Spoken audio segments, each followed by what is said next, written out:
এই যে দোস্ত এখন যাচ্ছি চায়ের দোকানের সামনেই, দেখো দেখতে পাচ্ছ যাচ্ছি।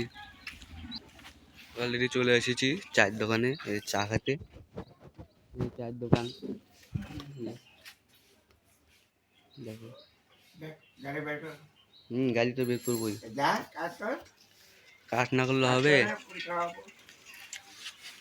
যাচ্ছে এই যে, এটা হচ্ছে আমার গাড়ি দেখতে। এই যে দেখো, দেখাচ্ছি জুম করে, দেখা এখানে বাজার বসে প্রায় 1 কিলোমিটার দূরে।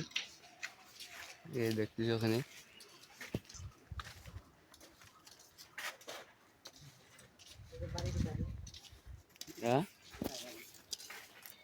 আমার বাড়ি হচ্ছে শিলিগুড়ি মোড়টা আছে না, ওখানে।